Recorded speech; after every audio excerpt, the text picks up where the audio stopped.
Anyway, now I've got this middle section here.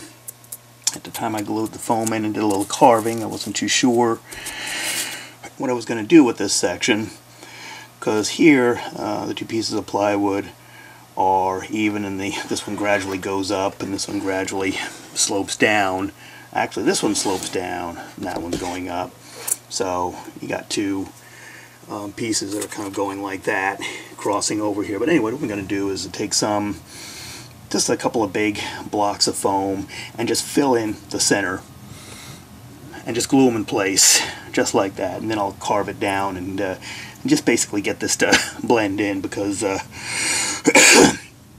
really isn't any room to do any significant rock work with the pink foam. So I might just create these mounds or these berms between the two track and glue some rock castings on there. So I think that's what I'll end up doing.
Hello. Well, that's the last time we left off here. I was going to give you a sneak preview of how I was going to get all these two different medium to blend together, the pink extruded foam and the florist foam.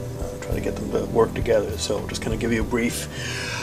Okay, I've got this all glued into place, weighted down. Now the nice thing about the florist foam is that you don't really need carving tools to get it to where you want. You can just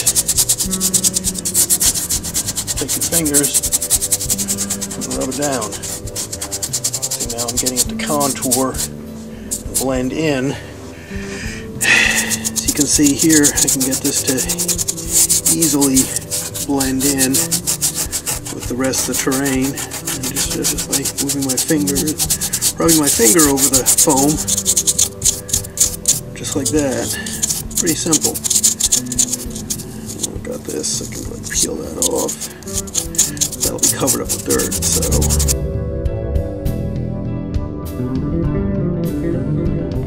Here might be a little bit more obvious what I'm doing over here with this block.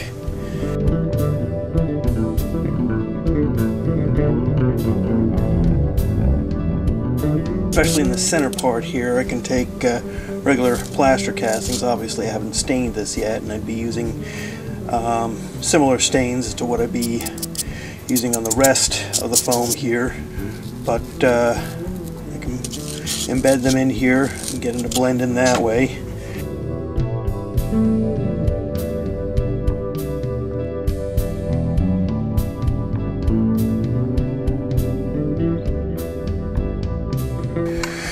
You can see here I have this little gap. I'm going to have that filled in with some squeezing caulk, with some liquid nails. When I first glued this foam on, I'm going to take some dirt, and I have a little bit left, and you're kind kind of, yeah, you'll probably see this better when I actually have these this foam painted, but because that's when I'll put on the dirt after I have the foam stained. But you kind of see this will nicely fill in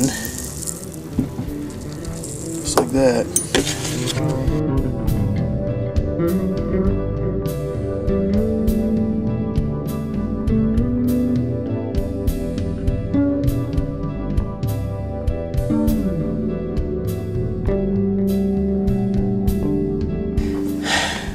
So anyway, this kind of gives you an idea how I'm going to get these two different kinds of materials to blend together.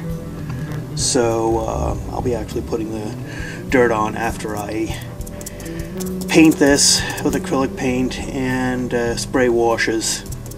And I'm going to be doing this a little bit differently than I did over on the river scene. So, but you'll see what I'm doing. But this kind of gives you an idea of how this can all blend together, so, or eventually will blend together. So you can see that you have this over on this side. You can see this a little bit better. You have this low mound of dirt, this berm right here, and then below you have the rocks sticking out. So that'll become more apparent as I go along. So that's kind of the idea. That's kind of the strategy. So let me continue on with getting this foam in place. I got a bunch more to do around here and then up here. And you can see I'm trying to disguise this lip. Get some glue some more blocks of that green foam. Get some overhang on here to kind of break up the line of sight so it doesn't look like it's all been cut out with a cookie cutter. So anyway, that's what's on my plate.